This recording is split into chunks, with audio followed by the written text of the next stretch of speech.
Welcome back, TJ. Appreciate it. Appreciate it. So Fight Week Media Day, is it a day that you've been looking forward to, or is it a day that you've been absolutely dreading? What's your thought? I guess looking forward to. I like Fight Week. Fight Week's that nervous energy to get out there and perform. Questions asked about the fight. For me, this is recovery week. It's kind of a weird thing to say that everyone comes in here and makes weight, but for me, it's time to recover, make the body feel good, and get out there and show off. But this Fight Week's different than a normal Fight Week, right? Yeah. The questions everybody wants to ask. Oh, yeah, of course. So is it difficult to have to go back? Because I imagine this is something you want to leave behind, right? So is it difficult to know every interview I do, I'm going to have to talk about the suspension and EPO and all that? Nah, man. That's kind of why I was so upfront about it anyways. It's kind of like doing your own therapy, getting it off your chest right away. Nothing I haven't said everything's already been said. I didn't hide behind anything. I put it all out there, and it is what it is. It's something you just gotta. I'm a very mentally tough guy, and it's not gonna ever break me. Is this one mentally tougher than normal? Because like if there's one slip in your performance, there's one step down, people go, "Told you that guy can't do it without the EPO." Are you thinking about that at all? Not at all, man. And there's not going to be a slip in my performance. I'm going to go out there and look dominant, so it's going to be a great one. Yeah. Of course, the question everybody has, they want to one time or multiple times. And Cody Garbrandts came out and he's like, God, I've been doing it for years. So, what did you think, first of all, I guess, when he made that statement? Did you see it? I didn't know he made the statement. I don't really pay attention to everything going on. I don't watch many fights unless I'm fighting you.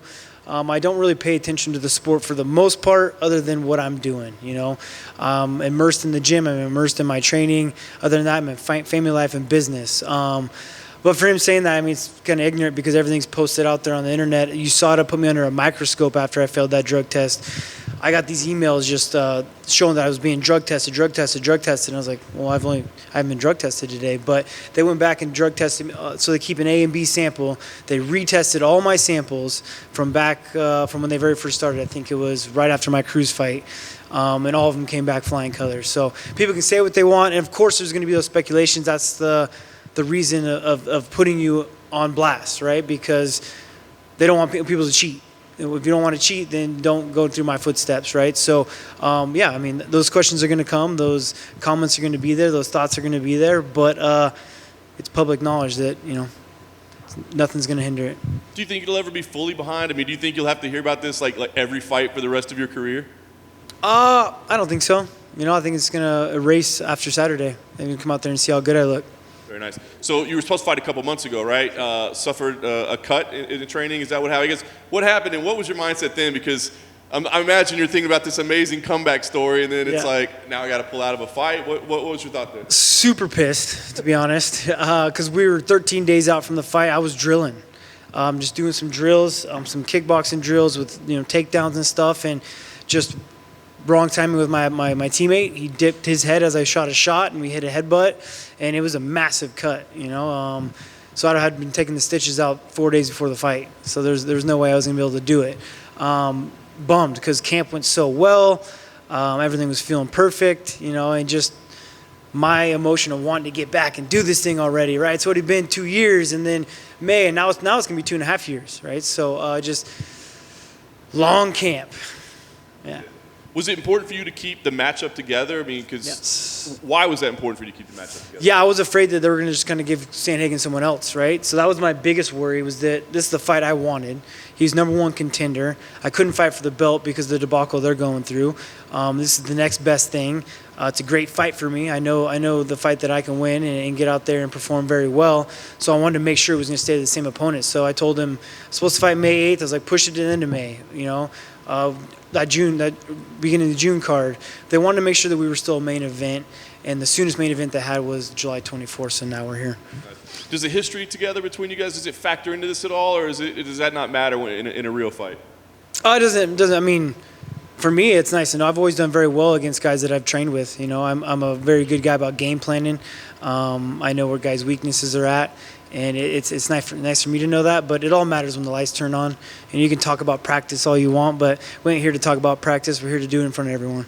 Nice. Are you looking at this as a number one contender fight? I mean, has it it been is. told to you at all, or is that the way you're viewing it? It's definitely a number one contender fight. This is a real title fight, to be honest.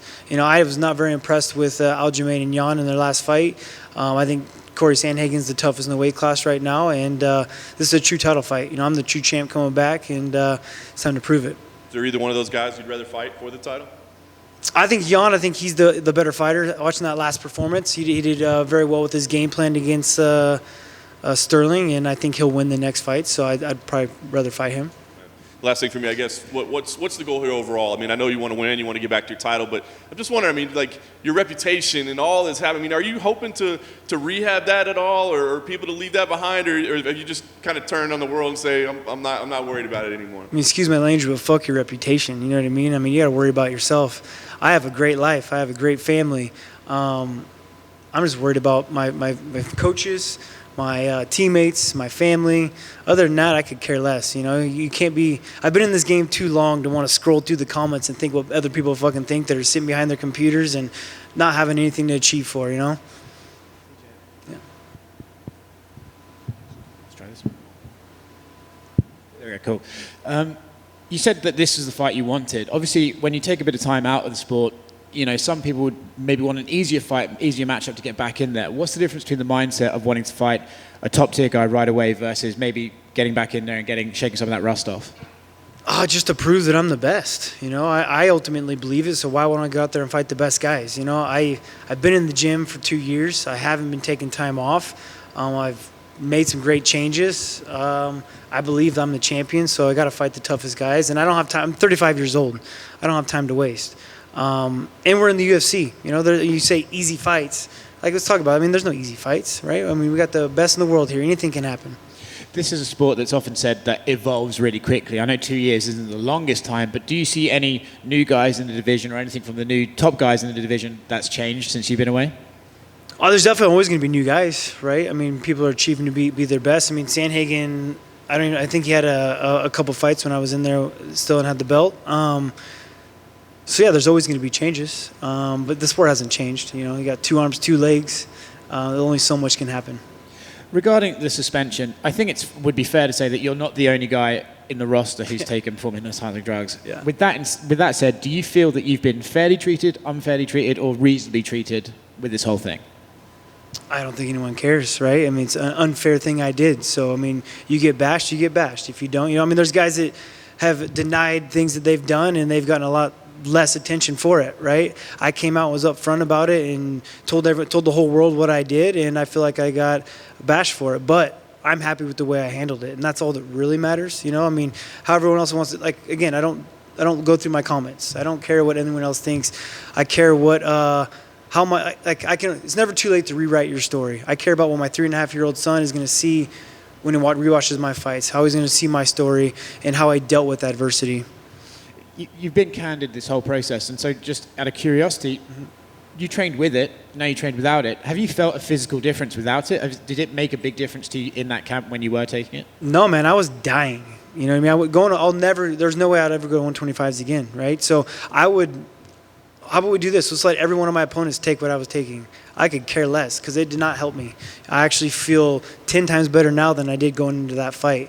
I had to lie to myself and tell myself how great I felt going into it because you're a mentally tough, best in the world, pound-for-pound fighter. But to be honest, like, I could care less if any of those guys are taking what I was doing. I was trying to get my levels back to normal. My hematocrit crashed to the 30s. I was anemic. I didn't want to wake up in the morning and train. I was cold constantly. So to understand what I was going through and the decisions I made and why I thought I should do it, I mean, yeah. Do you think that's part of the whole thing that no one will ever really understand? Nah, no one gives a shit. I mean, no one cares about that. I mean, I cheated. You know what I mean? That's what it is. No one cares about why I did it because they're all excuses. Everyone has one and they all stink. Yeah. DJ? Yeah. DJ, hello? I can hear you.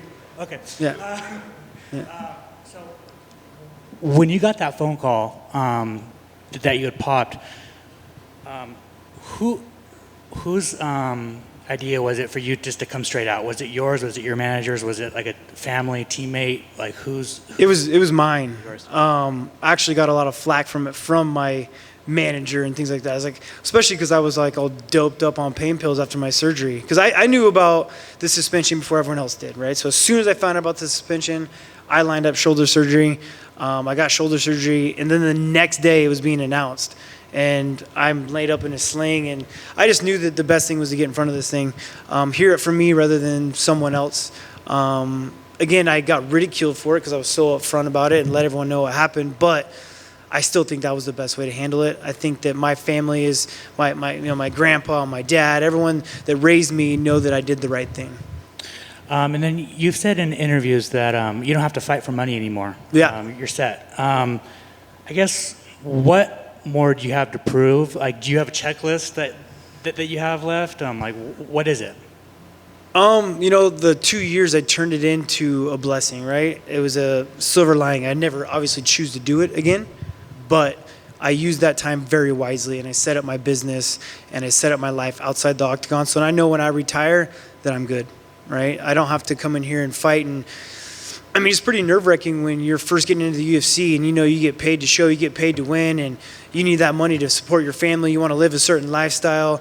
I mean, that's a lot to worry about, and to not have that is very nice. So to set up the business outside of it has been great. But my checklist, this is just who I am and what I do. So I didn't know I'd be fighting this late in my life. I didn't know I'd be in the UFC for over a decade, but yeah, I mean, I feel great. I didn't realize my body would be this great at 35 years old, but I owe that to Sam Calvita and what he's been able to do to me. I could fight a lot longer if I want to. You say that you didn't expect to be here. Did you want to retire earlier? I expected to. I always told my wife, I was like, yeah, I probably don't see myself fighting after 35 years old. I'm 35 right now. I mean, obviously that suspension played a fact in it, right? Maybe if I would have just continued to be dominant this last 2 years, I mean, who knows what would have happened, right? But I was also thinking 35 years old, man, I'm going to be old. So I don't feel old, though. I feel like a young kid still. My wife made me grow out the beard a little bit because I still been looking too young. She's tired of making me look, I look like a child. So maybe this makes me age a little bit, Your beard looks good. Nah, thank you. It grows in very patchy, but it's all right. And then finally, so you're coming back with no fans, and so I mean, it's basically like when you were on the Ultimate Fighter. Mm-hmm. I mean, does that play with your mindset at all, or is it just? I mean, you're going in there to kill. I mean, it sounds like there's gonna be a little bit of fans in there, right? It's not gonna be like completely like it was during the pandemic. I was hoping to be a big giant crowd, right? But then I started thinking about it and how streamlined this is and how easy it is, and it's a way for me to dip my toe back in the water without having to go full bore, because I'm the bad guy. You know what I mean? Like, let's be honest, I'm the villain. And so I'm sure I would have been booed in a big crowd. So it's one of those things that maybe I get to dip my water in it and get my feet back in there, establish how great I am, and everyone understand that, and then go back to the big crowds. Who knows? Thank you. Good luck. Of course, man. Appreciate it.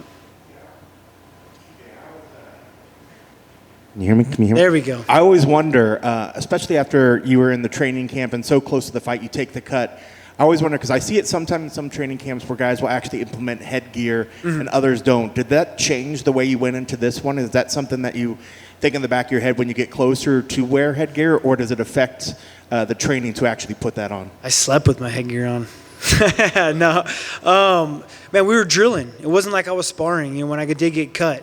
But yeah, Dwayne did say that maybe I should have been wearing my headgear during that time, because we're doing kind of like live drills, right? Like going easy, but you're still doing live motion, kind of fight simulation stuff. I said that I'd wear my headgear the whole time this second fight camp around, but I didn't. It was just a freak accident, Actually, that camp sucked because I got cut the very beginning of it, and then I reopened it up at the end of camp. So maybe I did need a little extra time to make sure it healed up all the way, and now it's good. Actually, got it tested at Tyler Womble's place at Classic right when I started coming back and doing some live motion. Caught an accidental elbow on it, and I thought for sure it was going to be cut right back open again. But I went to a plastic surgeon the second time around to get the sutures even better, and held up great. So I have tons of confidence that it's going to hold up. Awesome. And then going back in this time, and you kind of touched on a little bit when some of the other answers, in this 2 years that you've been away, I guess, on the flip side, what's been the most frustrating thing that you've dealt with, and what has been, you talked about your business, what's been the silver lining in the time away as well? I think the roughest thing is just watching the weight class take off without you in it, right? Like seeing the things happening without you. A guy wrapping a belt around his waist when you believe it's yours, you know. That's by far the toughest. But it was pretty easy to forget about it when you're a civilian, right? Like it was nice to have that civilian life and to live a normal life. That I will be looking forward to retirement kind of thing, you know. The silver lining was the 2 years that I got to spend with my son.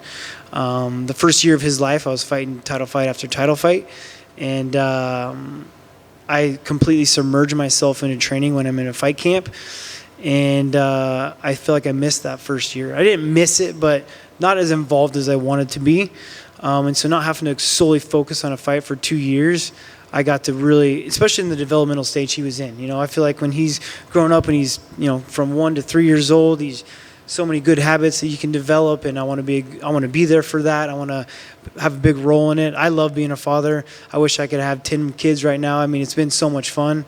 So that was by far the silver lining. Setting up business is another thing too, but ultimately it was being a dad. And then lastly, just to sort of end it on this fight week, looking at Cory, just sort of break him down for us. What growth have you seen in his game? Where is he dangerous, and what are you expecting him to bring in this fight? Cory's a great athlete, you know. When I even trained with him, you know, he'd come in. I mean, I think he was a basketball player before he started becoming into martial arts, right? So he was one of those guys, like, and I was impressed with him being able to scramble and do the things he's been able to do. And he's got great footwork. He's got great distance control. You know, things I guess I've seen the best maybe is confidence, things like that, right? Maybe believing in himself a little bit more. But he's still the same fighter. He's still the same guy. You know, he's still the same guy I train with, and I know that I can come out there and put a beating on him. So I'm excited for Saturday. And you kind of touched on there lastly. What do you need to do to make sure you get your arms raised at the end of the night? Be myself, man. Be the same TJ Dillashaw that left that cage with the confidence and knowing that I'm the best, and then continue to add those things that I've done with new coaches. The great thing about myself in fighting is that I could be a different fighter from round to round. I can switch my game plan up when I need to. I can game plan for opponents because I'm so well-rounded. I don't think other guys can do that because they're a one-trick pony. You know, they have a stronger background. If you're a strong grappling guy, we know what your game plan is. If you're a strong, heavy striker, I know what your game plan is. You don't know what mine is. You know, I got to keep you guessing. That's what makes me the best in the world is you never know what I'm going to do. I can come out there and take you down and ground and pound you in. I can submit you. I've been rolling some Gracie Baja with Felipe De La Monica for the last 5 years, and I haven't even got to show it yet. I've been all knockouts, right? Or I can go out there and strike with the best of them. You know, I've already done it with it. And so I'm excited to get out there and show that's how you be the best in the world. Thanks so much. Best of luck. Of course, yeah. I just want to follow. You said you're the villain. Are you going to embrace that the rest of your career? I mean, do you want to be a villain the rest of your career, or do you hope that one day there's a crowd actually cheering for you? I'll definitely always still have a crowd cheering for me, right? But when I became the villain, I think pretty easily when I was fighting against Garbrandt, right? It was like such an easy narrative of me being the snake. I mean, Conor McGregor made me the biggest villain you can because he's got all this power behind him, right? Like anything he said was gold. And so I was this snake in the grass, and I traded teams. Like I was doing what you need to do to become the best in the world. Yeah, I was thinking about myself. I am in a one-man sport. You know, if you're not doing it, then you're a fucking idiot. Excuse my language. Like, if you want to be the best in the world, travel the world, train with the best. Be selfish in this sport. I'm not here for my training partners. I am. I go and coach Juan Archuleta, but when I'm in my fight camp, I'm worried about myself. I've had to tell Juan that, like, be selfish. Be the best in the world. Do what you need to do. Find those best coaches. I'm the CEO of TJ Dillashaw. You know, like a lot of these other fighters, they let their managers make their decisions for them or their coaches, this and that. I make my decisions. I'm the CEO of this business. I'm going to hire the best coaches in the world. I'm going to find the Tyler Wombles, the Dwayne Ludwigs, the Felipes, the Daryl Christians, the Sam Calavitas. I'm going to find these guys and train with them. So if Dwayne's moving to Colorado, I'm going to go train with them. And if you have a problem with that, go fuck yourself. You know what I mean? So if that makes me the villain, then hell yeah, man. I mean, let's go for it. But I'll have the people around me that are cheering for me that I really care about. That's all that really matters, you know? Cool. All right, guys. Appreciate it.